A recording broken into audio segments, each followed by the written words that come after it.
Channel में स्वागत है। दोस्तों, आज हम देखने वाले हैं कक्षा 9वीं की पुस्तक हिंदी लोक भारती, जिसका पाठ है किताबें अर्थात कविता। इस कविता के बारे में हम जानेंगे। इस कविता के कवि है गुलजार साहब। गुलजार जी का जीवन परिचय हम देखेंगे। इनका जन्म 18 अगस्त 1936 में दीना झेलम, जिला पंजाब, स्वतंत्रता पूर्व भारत में हुआ। परिचय: गुलजार जी का मूल नाम संपूर्ण सिंह कालरा है। आप एक कवि, पटकथा लेखक, फिल्म निर्देशक, नाटककार होने के साथ साथ हिंदी फिल्मों के प्रसिद्ध गीतकार भी है। आपकी प्रमुख कृतियां है चौरस रात लघु कथाएं, रावी पाक कथा संग्रह, रात, चांद और मैं, एक बूंद चांद, रात पश्मीने की कविता संग्रह, खाशे कविता कहानी का कोलाज। दोस्तों, प्रस्तुत कविता में गुलजार जी ने हमें किताबों के बारे में बताया है। एक समय का जब किताबें पढ़ी जाती थी। आज कंप्यूटर का जमाना आ गया है, किताब कोई पढ़ना नहीं चाहता। तो किताब पढ़ने का आनंद क्या था और किताबें हमसे क्या कहती थी और अभी किताबें हमसे क्या कह रही है, इसका सुंदर विवेचन और किताबों की व्यथा कवि ने अपने पंक्तियों के माध्यम से हमारे सम्मुख रखी है।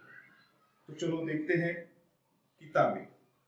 दोस्तों, इस कविता में आए हुए शब्द संसार, शब्दार्थ अर्थात नए शब्द यहाँ पर दिए हुए हैं। हम बारी बारी से देखेंगे। किताबें झांकती है बंद अलमारी के शीशों से। किताबें झांकती है बंद अलमारी के शीशों से। झांकना अर्थात देखना। अलमारी लोहे या लकड़ी की ऐसे एक ढांचा जिसमें हम कई खांचे होते हैं, जिसमें वस्तुएं रखते हैं। किताबें झांकती है बंद अलमारी के शीशों से, बड़ी हसरत से तकती है। हसरत, कामना, कामुक आंखों से हमें तकती है। तकता, तकना अर्थात देखना, लगातार देखना। अलमारी से किताबें हमें एक व्याकुल नजरों से देखती है, कामना की नजर से देखती है कि मनुष्य तू मेरी तरफ कब देखेगा। किताबें झांकती है बंद अलमारी के शीशों से, बड़ी हसरत से तकती है। महीनों अब मुलाकात नहीं होती। किताबें मानो कह रही है कि हमारी अब महीनों मुलाकात नहीं होती। महीनों अब मुलाकात नहीं होती। जो शामें उनकी सोहबत में कटा करती थी, अब अक्सर किताबें हमसे कहती है कि कई शामें हमारे साथ में गुजरती थी। सोहबत का अर्थ होता है संगत। किताबें झांकती है बंद अलमारी के शीशों से, बड़ी हसरत से तकती है। महीनों अब मुलाकातें नहीं होती। जो शामें उनकी सोहबत में कटा करती थी, अब अक्सर किताबें झांकती है बंद अलमारी के शीशों से। दोस्तों, किताबें हमसे कह रही है, मदजुबान से हमें कह रही है, उनकी आंखें हमें देख रही है, वो बता रही है, हे मनुष्य, कई शामें हमारे साथ आपकी गुजरी, हम साथ में रहे, लेकिन अब वो दिन नहीं रही। गुजर जाती है कंप्यूटर के पर्दों पर। गुजर अर्थात बीतना। गुजर जाती है कंप्यूटर के पर्दों पर, बड़ी बेचैन रहती है किताबें। कंप्यूटर के पर्दे पर किताबें हमें दिखती है, मिलती है, लेकिन वो गुजर जाती है। जो चाहत, जो मिलाप था मनुष्य और किताब में, वो कंप्यूटर में नहीं हो रहा है। दोस्तों, गुजर जाती है कंप्यूटर के पर्दों पर, बड़ी बेचैन रहती है किताबें। किताबें झांकती है बंद अलमारी के शीशों से। क्या बात है। गुलजार साहब के बहुत सुंदर यहाँ पे विचार है कि किताबें झांकती है हमें और गुजर जाती है कंप्यूटर के पर्दों पर, बड़ी बेचैन रहती है किताबें। कंप्यूटर के पर्दे पर गुजर जाती है लेकिन बेचैन रहती है। उन्हें अब नींद में चलने की आदत हो गई है। किताबों को अब नींद में चलने की आदत हो गई है, जैसे उन्हें कोई अभी छूता नहीं। उन्हें अब नींद में चलने की आदत हो गई है। जो कदरें वो सुनाती थी, मायने अर्थ, किताबें हमें एक संदेश देती थी। जो कदरें वो सुनाती थी कि जिनके सेल कभी मरते नहीं थे। कोशिका, सेल का अर्थ होता है यहाँ पे कोशिका। ऐसे मायने वो सुनाती थी, ऐसी कदरें वो सुनाती थी कि जिसकी कोशिका कभी नहीं मरेगी। वो कदरें अब नजर आती नहीं घर में, वो रिश्ते वो सुनाती थी। वो कदरें अब नजर आती नहीं घर में, जो रिश्ते वो सुनाती थी। किताबें झांकती है बंद अलमारी के शीशों से। वाह! किताबें पढ़ने में जो मजा आता था, जो आनंद आता था, जो अर्थ मिलता था, ताउम्र हम उन्हें याद रखते थे। मानो वो जो सेल है, वो कोशिका है, वो कभी मरने वाली नहीं। गुजर जाती है कंप्यूटर के पर्दों पर, बड़ी बेचैन रहती है किताबें। उन्हें अब नींद में चलने की आदत हो गई है। जो कदरें वो सुनाती थी कि जिनके सेल कभी मरते नहीं थे, वो कदरें अब नजर आती नहीं घर में, जो रिश्ते वो सुनाती थी। अगला छंद है, वह सारे उधड़े उधड़े हैं। उधड़ना अर्थात धागा जो होता है कपड़ों में, वो निकल जाना, उधड़ना, टूट जाना, बिखर जाना। वो सारे उधड़े उधड़े हैं। कोई सफा पलटता तो एक सिसकी निकलती है। सफा का अर्थ होता है दोस्तों पन्ना, सिसकी अर्थात धीरे धीरे रोना। अगर कभी कभार कोई मिल जाता है और किताबों के पन्नों को पलट देता है तो उन्हें रोना आता है कि क्या अभी वो समय आ गया है कि कोई उन्हें देखता तक नहीं। वह सारे उधड़े उधड़े हैं, अर्थात बिखरे पड़े हुए, टूटे, उनका निकल गया है, सिलाई निकल गई है। वह सारे उधड़े उधड़े हैं। कोई सफा पलटता तो एक सिसकी निकलती है, एक आह निकलती, ठंडी आह निकलती है। वह सारे उधड़े उधड़े हैं। कोई सफा पलटता तो एक सिसकी निकलती है। कई लफ्जों में मानी गिर पड़े हैं। कई लफ्जों के मानी गिर पड़े हैं। लफ्ज का अर्थ होता है दोस्तों शब्द। कोई सफा पलटता तो एक सिसकी निकलती है। कई लफ्जों के मानी गिर पड़े हैं, अर्थात शब्द के अर्थ गिर पड़े हैं। लफ्ज उसका जो अर्थ होता है, मायना वो गिर पड़ा। बिना पत्तों के सूखे टूंट लगते हैं। टूंट का अर्थ होता है ढूंढ। बिना पत्तों के सूखे टूंट लगते हैं। वो सब अल्फाज, जो लफ्ज थे, वो अल्फाज थे, वो शब्द थे, उसमें जो गहनता थी, उसमें जो गरिमा थी, उसमें जो अर्थ था, उसमें जो सार्थकता थी, वो सार्थकता दिखाई नहीं दे रही। बिना पत्तों के सूखे टूंट लगते हैं। वो सब अल्फाज जिन पर अब कोई मानी नहीं उठती, जिस पर अब कोई मानी नहीं उठती। किताबें झांकती है बंद अलमारी के शीशों से। बिना पत्तों के सूख टूंड लगते हैं। वो सब अल्फाज जिन पर अब कोई मानी नहीं उठते, जिन पर अब कोई मानी नहीं उठते, अर्थात इसका कोई अर्थ अब नहीं निकल रहा है। जुबान पर जो जायका था, जो सफा पलटने का, सफा का अर्थ होता है पन्ना, इस तरह से पन्ना पलटा जाता था तो एक जायका, एक स्वाद लगता था, एक स्वाद आता था, एक मजा आती थी। जुबान पर जो जायका आता था तो सफा पलटने का, अब उंगली क्लिक करने के बस झपकी गुजरती है, एक पल में झपकी जैसी लगती है। उसी समय हम कंप्यूटर के माउस को क्लिक करते हैं, पन्ना आगे चला जाता है दोस्तों। लेकिन जो सफा पलटने का मजा आता था, इस तरह से जुबान को हाथ लगा के सफा पलटने का जो मजा आता था, जुबान को जो स्वाद आता था, जो जायका आता था, अभी क्लिक करने में नहीं आता।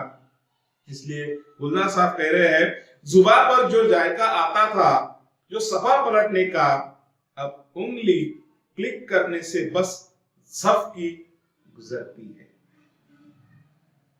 बहुत कुछ तब तब, बहुत कुछ तहब तहब, अर्थात परत परत। बहुत कुछ तह तह, बहुत कुछ तह तह, अर्थात परत दर परत। खुलता चला जाता है पर्दे पर। पर्दे पर क्लिक करने के बाद बहुत कुछ मिलता है।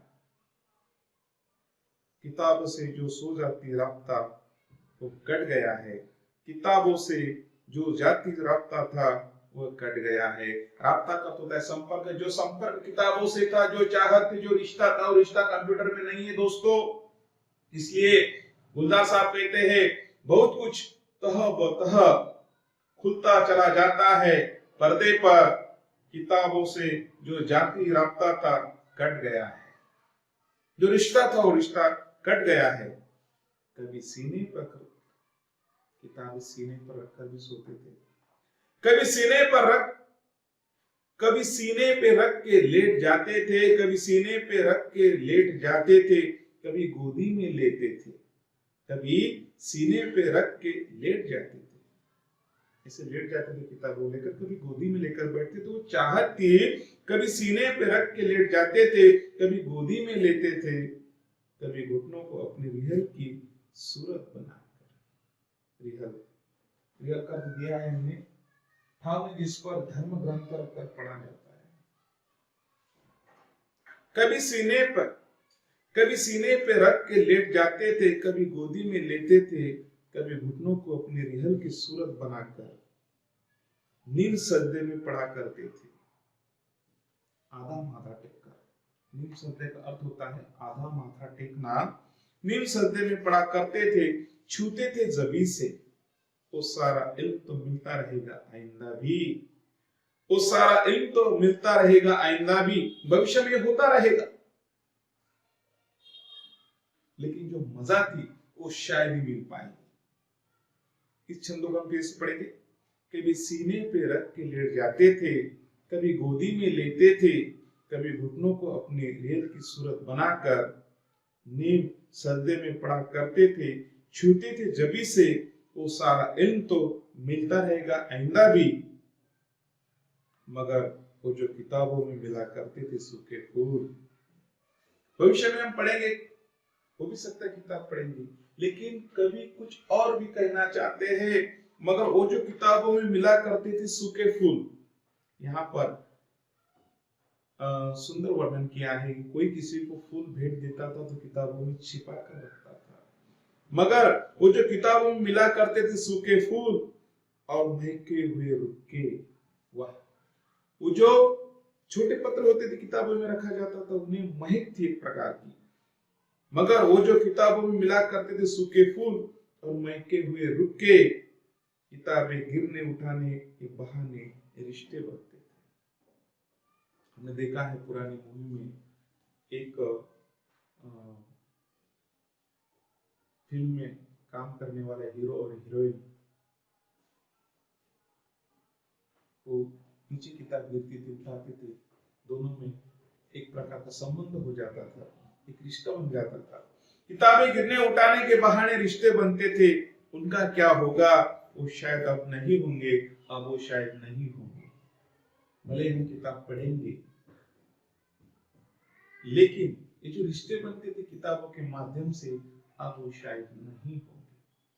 कवि ने बड़ी ही सुंदर विवंचना किताबों की अपनी पंक्तियों के माध्यम से हमारे सामने रखी है। दोस्तों, हम इस कविता को एक बार फिर सोच पढ़ेंगे। किताबें झांकती है बंद अलमारी के शीशों से, बड़ी हसरत से तकती है, महीनों अब मुलाकातें नहीं होती, जो शामें उनकी सोहबत में कटा करती थी, अब अक्सर किताबें झांकती है बंद अलमारी के शीशों से। गुजर जाती है कंप्यूटर के पर्दों पर, बड़ी बेचैन रहती है किताबें, उन्हें अब नींद में चलने की आदत हो गई है। जो कदरें वो सुनाती थी कि जिनके सेल कभी मरते नहीं थे, वे कदरें अब नजर आती नहीं घर में, जो रिश्ते वो सुनाती थी। वो सारे उधरे उधरे है, कोई सपा पलटता तो एक सिसकी निकलती है, कई लफ्जों के मानी गिर पड़े हैं, बिना पत्तों के सूखे टुंड लगते हैं, वो सब अल्फाज जिन पर अब कोई मानी नहीं उठते। जुबान पर जो जायका आता था, जो सफा पलटने का, अब उंगली क्लिक करने से बस झपकी गुजरती है। बहुत कुछ तह खुलता चला जाता है पर्दे पर, किताबों से जो जाती रफ्ता था कट गया है, किताबें झांकती है बंद अलमारी के शीशों से। कभी सीने पे रख के लेट जाते थे, कभी गोदी में लेते थे, कभी घुटनों को अपने रियल की सूरत बनाकर नींद सजदे में पड़ा करते थे। छूते थे जभी से वो सारा इल्म तो मिलता रहेगा आइंदा भी, मगर वो जो किताबों में मिला करते थे सूखे फूल और महके हुए रुके, किताबें गिरने उठने के बहाने रिश्ते बनते थे, उनका क्या होगा शायद अब नहीं होंगे, शायद अब नहीं होंगे। दोस्तों, इस तरह से किताबें हमसे कुछ कहना चाहती है और वाकई में इस कविता का सुंदर संदेश हमें यहाँ पर लेना है कि हम आज की विश्व में, आज के युग में किताबों से काफी दूर होते चले जा रहे हैं। वो हमारे लिए उचित नहीं। हमारा और किताबों का जो रिश्ता है वो निरंतर बना रहना चाहिए, और उसमें जो एक चाहत थी, सुगंध थी, एक आत्मीयता थी, वो आत्मीयता निर्माण होने का अत्यंत आवश्यक है। इसलिए किताबों से और हमारी दोस्ती बनी रहनी चाहिए। दोस्तों, आशा करता हूं आपको इस कविता का भाव समझ में आ गया होगा। कृपया पवन वाग एकेडमी यूट्यूब चैनल को लाइक कीजिए, अपने दोस्तों के साथ शेयर कीजिए और चैनल को सब्सक्राइब कीजिए। मिलते हैं फिर नए एक वीडियो के साथ। जय हिंद।